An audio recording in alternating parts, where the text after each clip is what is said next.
I'm Michael Schutz with Trinity County News. We're here at the high school with Principal Kelly and Kim Niedermeyer, and you're the assistant principal? Yes, sir. Okay, and what we're trying to do is put out notifications and heads up of some of the changes in the high school, that some of the procedures have changed, and we feel like that if we can give you a heads up that you can come prepared and there won't be the discouragement or aggravation or torment that could happen if you don't know. So I'm going to turn it over to you, Mr. Kelly. Okay. What we have are a list of things that Ms. Niedermeyer and I have sat down and discussed that we think will help make the transition of beginning the new year a little smoother and help maybe answer some questions that a parent or a student might have concerning the new year. Because yes, with the new year and the new building comes some new policies, and we just want to make everybody aware of that. That being said, I'm going to let Ms. Niedermeyer lead off, and she'll talk to you about transportation, because so many of our children ride the bus, and we just want to be sure that they have a means of getting to school. So with that being said, I'm going to turn that over. So essentially, students will need to be outside their homes at 6:30 in the morning, especially that first week when the bus drivers are figuring out if there's any new additions to their existing routes. And if you want to make sure that your address is on our routes, you need to call Mr. Foreman. He's over at Transportation, and he can be reached at the district office. That phone number is 936. Sorry, thank you.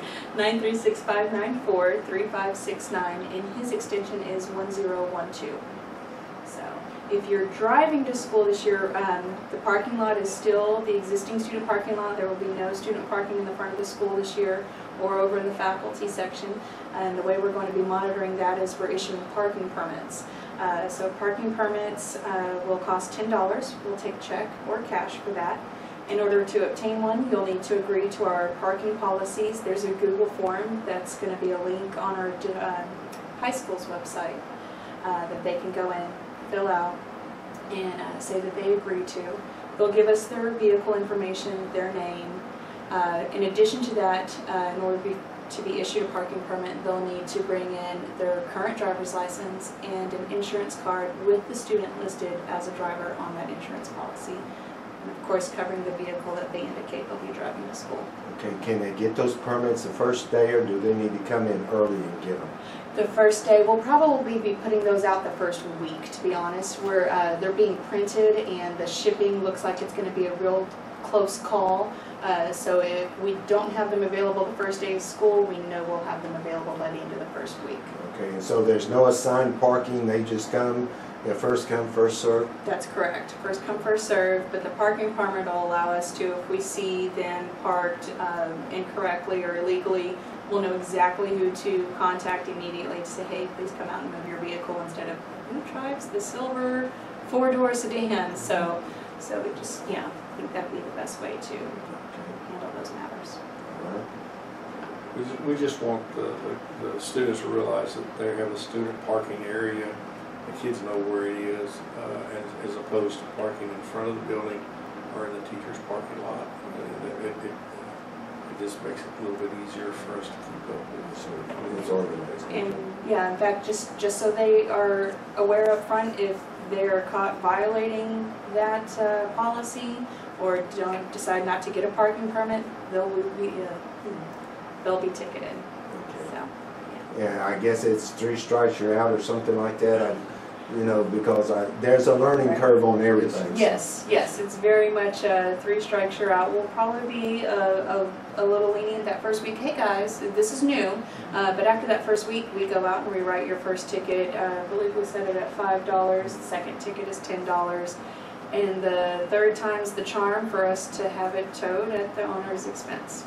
Okay, well, heads up is pretty told about it. Yes, sir. Okay. How about, did y'all cover everything you want to cover on it? Oh, no sir, there's more. No, okay. But as far as the first bell of the day will ring at 7:40, classes begin at 7:45. So when that tardy bell rings, what is going to be new this year is all of those front doors are going to lock down, and they will have to be buzzed in through this front office. So there's a new door, they'll notice when they come here, that goes right into our reception area. And Miss Greer, who is our receptionist, she will buzz them into the building after giving them the pass that they need, either a visitor or tardy for a student. We would just like the parents to know that the school day begins at 7:45. The class begins, and the classes are 45 minutes in length. Sometimes there's some misunderstandings there, but at 7:45 class does start, and so we just want the kiddos to be on time and in the classroom instead of just getting here. But that's not a new policy. It's just something that we just wanted to make our parents aware of. Okay, would you go over the tardy policy? And Absolutely, we did revamp that. It's a little bit more strict this year. It's in our student handbook, so they can refer to the district website to grab that, but we'll be informing the students of it. I believe the first 4 are warnings and parent contacts. 5th and 6th will go to a lunch duty, a lunch detention, my apologies. 7th and 8th goes to ISS, and it gets more severe to whereas the 11th tardy is a 15-day DAP placement. We're not playing around this year. We need those kids in class and on time so that they can get the full learning experience. What about the new security entrance stuff? I know a lot of parents just drop their kids off. If they're not pre-registered, what is the procedure they have to go through if they come in the opening day? Is that going to be difficult for them? If they just drop a student off without being pre-registered, we won't be able to let that student start school without some required paperwork. We need shot records, we need proof of address, we need certain paperwork that Ms. Ochoa and Ms. Greer will be able to present to that student. Can you call your mom to come back real quick? Here's your registration packet underneath this, this, and this. Okay, and what about new students?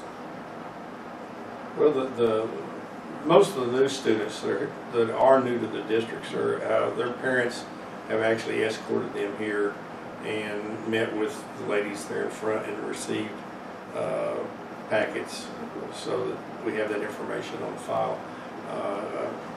Rarely, at least at the high school level, we just have a kid show up. Mm-hmm. I mean, they're welcome, but most of the time when our students come in, their parents are with them. So the information that we're taking out it's just information that we need so that if, for instance, if a child becomes sick or ill and they need to go home, well, we need that information as to who to contact. So we need current phone numbers so that we can let the parent, guardian, or whoever they've designated as that person know that the child has some issues and they may or may not have need to come pick them up. But that's the kind of information that we need from the parent, and that's part of this packet that we keep on file for all of our students. I think that's a great idea. It's all secure. That way the child doesn't get off with somebody that's not authorized to. Right. Okay, now, I spent many lunches with my granddaughter and grandson, so I used to just come in and check them out. What is the procedure now that we can, for lunch, or we can check them? Can they check out for lunch? And no, we're still a closed campus like we have been, and there will be no restaurant deliveries. I mean, if a parent brings up a lunch, we can't refuse that, but no, we're a closed campus. There is no leaving for lunch. Okay. Okay. Now, the parent or grandparent is more than welcome to come and eat with their child. They just sign in, just like they were visiting the campus, and they're more than welcome to eat lunch with their child. It's just being closed campus. Basically, we want the kids to stay here. Now that the parent can bring food to the child, but we can't have a delivery service or somebody bringing something to the students. Like pizza or something like that. Yes. Okay. What other issues do we need to discuss while we're here? We need to make sure that they know that the dress code will be strictly enforced this year. There's not been any changes made to it since last year. It's the same one, so they need to make sure they read over that and kind of refresh their memories on. Well, what were some of the issues that I mean, specifics that you might be? There were some fashion statements with the jeans as far as having the holes. There are no, can't be any holes in the jeans over the knee. If there are, they need to be covered with the leggings. Duct tape covering the holes is not going to be an option for them this year. That sounds like me. Right. Oh yeah. Quick fix. You know, bring a pair of pants that's proper for the school environment. You know. Girls, we need to make sure that their shirts are long enough to cover their midriff, even if they were to raise their hands in the air. I know that was part of it. If they're going to wear leggings, they need to make sure that anything they have on over their leggings goes down to fingertip length. It's not covering any certain areas. They need to be able to put their arms down and it goes to their fingertips. So as long as any dresses or skirts that they wear without leggings needs to make sure it's fingertip length. So that was our main concern. There's no hats allowed in the building, so gentlemen need to keep their hats in their vehicles or at home and things like that. No sleepwear, no blankets, you know. So those were some of the main issues we ran into last year. No facial piercings, so if we see the nose piercing, sorry ladies, we've got to take it out. Eyebrows, anything other than the ears, and there can only be 2 piercings in the ear. Okay. Of course, if there's existing, as long as they're not being used, I guess. That's right. That's right. So when they come to school, just, hey, take out the extra ones that you've got and put them back in at the end of the day. Okay, what about backpacks? What can you have in your backpack? Books, paper, pencils, pen, your cell phone. Yes, sir. Okay, because I know kids, like, they carry extra change of clothes or... That's fine. That's Yeah. okay. And, all of that is and fine. like my granddaughter, I remember I had to bring her up a sweater one day because it got left on the bus. And so be covered is basically what you're saying. That's right. That's right. Wear something that's appropriate for the school environment. Okay. What other issue would y'all like to discuss? Schedule changes. Schedule changes. You know, a lot of times the students will come in and they would like to change to another class. And this year, we are only going to allow schedule changes to take place during the first week of school. After that, we will close it off, and if you haven't done it before then, you're just going to have to stay with that class that you've been scheduled until the end of the semester. But we just can't be changing schedules all the time. Because quite honestly, when you start making schedule changes and you've gotten deep into a 6-week period, any class that the student would be going into as a new course, it would be that much farther behind, and that would be an injustice to that student. So we're going to limit it to, they have 1 week.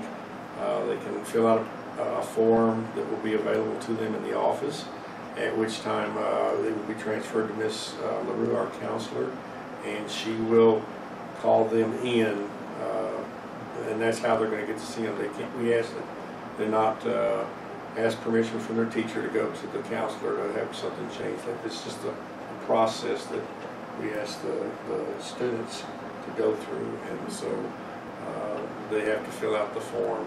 That's where it begins, and then we take it from there. But any changes have to take place that first week. Okay. That sounds reasonable because it's hard to play catch up, especially when you get too far behind. It's hard enough doing the homework to keep up, but it's only catch up. Okay, it makes perfect sense. There weren't any other major concerns that we had. Be sure to check in any over-the-counter or prescription medicine in with our nurse, unless there was an extenuating circumstance and you have a special case noted. You know, certain children with asthma or EpiPens, diabetes, you know, different things like that. Okay, well, we're excited. Can you tell them some of the new changes that in the classrooms, or I mean, there's got to be something that each of us is excited about going on in. Well, our fine arts area is huge. Every part of the fine arts department, they've got a big band hall, lots of practice rooms. Same thing with choir, their own restrooms for that area, so they don't have to, you know, preps across the school to get to one. Our art room is the size of 3 classrooms practically. The science labs, I might have peeked in on them, and they are pristine. They're beautiful. I saw there was 2 separate ones, right? And then a Yes. classroom for each lab. Yes. I mean, that's college level stuff. It is really It awesome. really is. In fact, one of our new teachers was a college professor, and she had watched the tour video, and she goes, "That's nicer than the stuff that was at my college." And Yeah. so we're really excited. So the kids are they're getting upgraded, and they're getting every advantage they can when they Yes. come here. And I'm just Trinity stood behind their kids, and they allowed Yes. this to happen. Yes. And I think parents ought to be proud of what's going on here, and to support their kids. And so now let's talk about how the parents can support the students, have them prepared for the day. You know, pay attention to their nightly schedule. And I don't know, do y'all send homework home? I went to one high school, they didn't even send homework home. They said you do it in class. And so what do parents need to do to kind of monitor their children to make sure that they're getting everything they need at home?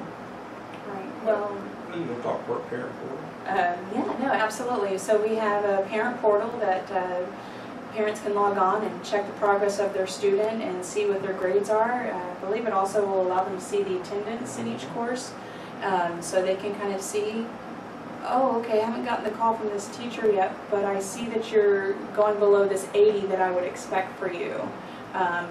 What do we need to do to help you out with that? And then maybe even contact that teacher proactively and, you know, hey, I know my kids personally. I've got a student that goes here to the junior high, and I've got her to where when her grade falls below an 80, I get a notification, and I'm calling that teacher. And, hey, so what do we need to do? Does she need to study more for tests? Is she not turning in her things? And she'll tell me what the thing that I need to correct is, and we work on that, and she improves. So, you know, just make sure they get a good night's rest. Don't let them be up on the cell phone until 2 o'clock in the morning if you can't help it. I've got teenagers myself. I understand. That's a hard battle. You know, nice breakfast in the morning. If they're coming home and they're coming to school and they're not distracted by, you know, a rumbling stomach, that always helps. Okay, what about the free lunch? Is there a free lunch program here for those who need it? Yes. Yes, sir. The students or their families, they'll fill out a form, and it will actually go through the administration building, and then even if a student doesn't have or isn't on the free or reduced policy, we make every attempt to get them something to eat, because sometimes kids just forget to bring something, and you don't want a hungry child in class, so we find some way of getting them something to eat. But yes, there is a free reduced policy here at school, and It'll come home on a bright orange piece of paper. Do you know that?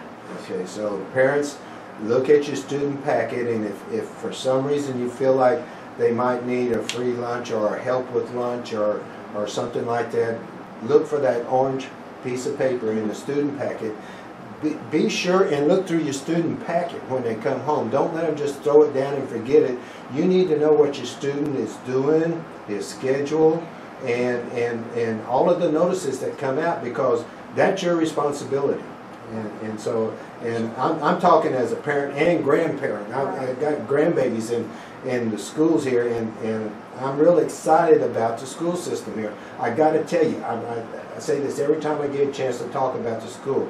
When the bomb scare happened and all our students were outside, I was here, I was with the paper, I was here doing it, and I noticed that never once was the fire department not between the kids in the building. The kids never were unprotected. I saw every one of the teachers, I saw our principal, I saw our superintendent was out there with the kids. And I even saw you giving out bag lunches to the kids and passing water out. And the kids were never once in any danger, and I was never worried about what was going to happen to our kids, and I appreciate that. I appreciate being organized and having it happen, and I hear that y'all are also going to be doing some new drills security drills and stuff? Yes, sir. We'll be going through lockdown drills, bad weather drills that would require us to shelter in place, our fire drills as always, and then just an evacuation drill, which would look similar to a fire drill as well, but like the evacuation that we had to do last year for the bomb scare. Awesome. And then what kind of make a long story short, I heard that y'all are going to start enforcing the bullying rules and stuff. Oh, yes. Would you go over that a little bit, please? Yes, sir. I'm going to let you take lead on that one. Well, nobody wants their child to be bullied, and there's been a lot of media concerning that. In our administration, from top all the way down, as a zero tolerance to bullying. And so if a student feels like that they are being bullied, all they have to do is come to us, and we will investigate it, because the last thing we want a student to do is to come to class and feel intimidated or afraid.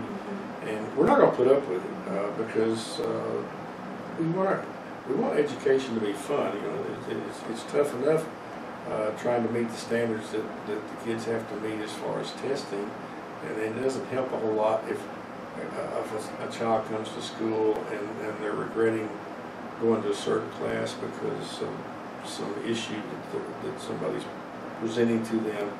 And so there is we're just not going to tolerate it.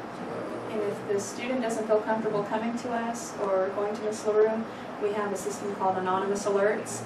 That link to access Anonymous Alerts is right on our district's homepage, loud and proud. So, I talked to Miss Robinson about the elementary school, and that she encouraged parents that if there's something traumatic or life-changing going on in the family, and they feel like they need to alert the principal so that special needs can be taken care of. Do y'all have a way for that to happen? Email us directly. Yes. Or call us or come see us. Yes, because children come to school with baggage, so to speak, and it's tough enough, and if they have all these issues going on, that can make a whole lot of differences as to how successful they're going to be in the classroom. And if we can help minimize these issues, or at least show that there is somebody that's supporting them, then that should translate into them at least being able to pay attention or give more attention to their studies, as opposed to having to worry about some of the other issues. And I realize we can't do it all, but the students need to understand that we're here for them, because we're in the kid business. Yes, sir. And that's part of it. I mean, when they come through those doors, we'd like to think they're ours, and we've been given that responsibility to not only protect them and educate them, but we're there to help them grow in any way we can. And if they have issues that we can help, or at least direct them to somebody that can help them, then we've done our job, because you know, they wouldn't be there if they knew everything, and so we want to help them. Okay. Well, that's like developing a family. You just support. And that's what it feels like. And I really, the school was an extended family to me when I went to school, because it was a country school. You know, Right. they took care of it. Okay. What about volunteers? Do y'all use volunteers, and how what kind are you looking for, and how do they check into it? Well, we always encourage volunteers, or encourage that sort of thing. In the past, we've had retired folks volunteer to be mentors to some of our students. We never turn a volunteer down, and I mean, there's always something that you could find to do. In fact, sometimes if you volunteer, you may get more than you ask for. But no, we cherish it. Like I said, most of the time, our volunteers are, as I said, folks outside the community, our parents or grandparents, and they come in and they'll take a student and just visit with them. It affords maybe the child a way of opening up or talking about something that's bothering them, or it may just be able to nurture a relationship between an older adult and because some of the kids may not have grandparents or something, and so we encourage it. I'm sure at the younger, the elementary, maybe even the middle school, it's the volunteer may be a larger program, but we don't turn them down by any means. I mean, it'd be kind of foolish because the older generation have a wealth of knowledge that they can share that you can't get in a book. And a lot of these seniors and retired folks are sitting home and looking for something constructive to do with their time. Now, I'm sure they have to go through a typical background check to be involved with students, but 99% of the people pass that without any real problem. Right. But these children enjoy people who pay attention to them and are there. And these seniors and retired business people or retired people that they have a trade and they have a history and they can, a lot of the time they can relate to what the kids are going through. Well, I didn't think that either, but when I got into the professional world, this and this and this, and so it encourages the kids to be the best that they can be. Very true. Very much so. Very true. Yeah, so we encourage it. If a person has some time, they would like to, I guess you say, donate. We would be more than open arm to accept them because that's just it's a different form of education that kids can get, and it's first-hand knowledge. It's not something that you're reading out of the book. Yes. Well, now I know that the administration building takes care of substitute teachers, but there's going to be parents that see this because their kids are in high school. They may be retired teachers or leaders or something. If they're interested in being a substitute or something like that, how do they get in touch with the right people? Please, yes, absolutely. The Human Resources Department underneath the website has a substitute teacher application specifically for them. And you can just fill that out and submit it to the website. I believe it's hr@trinityisd.net. They'll be able to see if they qualify and bring in, and there's some training that they would need to go through, and then they can help fill some of the voids that we saw last year. Because I know that some of these classes are really busy, and if there was a substitute or even an assistant that has qualified could come in and kind of help. I know the lab gets really busy, and sometimes if you had extra hands in there, just kind of pay attention, or PE even, have extra people out on the field for the PE. And that's where our parent volunteers would be so important, because I know we had a lot of parents come in for our STAR EOC review day last year. We had at least 6 parents up here assisting with the different stations that all the kids went through. We couldn't have done it without them. Amen. Well, give me a brief last-minute input. Well, as Ms. Niedermeyer said, if a parent has any questions, they're always welcome to call. They're always welcome to come to the school. If you want to see a teacher, and I would call ahead and try to make an appointment during their conference. But the student handbook that is on the district web page has a lot of the answers to things that are questions that they might have, and we encourage them to look through it. Because you might find something in there that you didn't know. And if that doesn't provide the answer for you, like I said, we have a wealth of knowledge through the secretaries and through the administration at the local or at the particular campus. And if that doesn't work, admin across town have all the answers. And so we're more than happy to help search out that answer for them, for a parent. Okay, without getting into details, I know that security has been an issue for the school district, and they are very aggressively going forward in this. How comfortable do you feel with the new security, and what would you like to tell the parents about it? I'm really excited. We are looking to have a police officer on campus at all times during the school day. He's going to be, you know, housed right here to where he can help monitor the hallways, help keep things safe for us, you know. So it just, that whole presence makes me feel better, and it would make me feel better as a parent even if I weren't up here.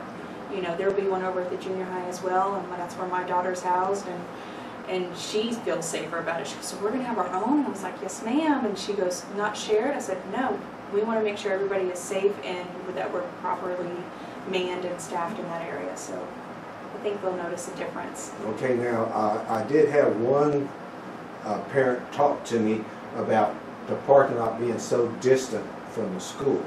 And what kind of security do you have over the parking lot, that if the kids are leaving during the day or late in the evening from sports or practice or something like that, do y'all have a policy, or do you have a way of handling that? We actually have a duty roster, and we have teachers that will go out, and as well as our police officer May.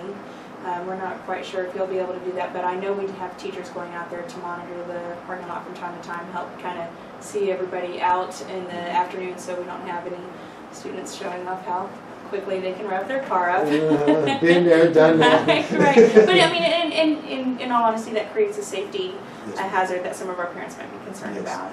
So yeah, and then at night we'll be at the sporting events here at home, and that's going to be part of our monitoring.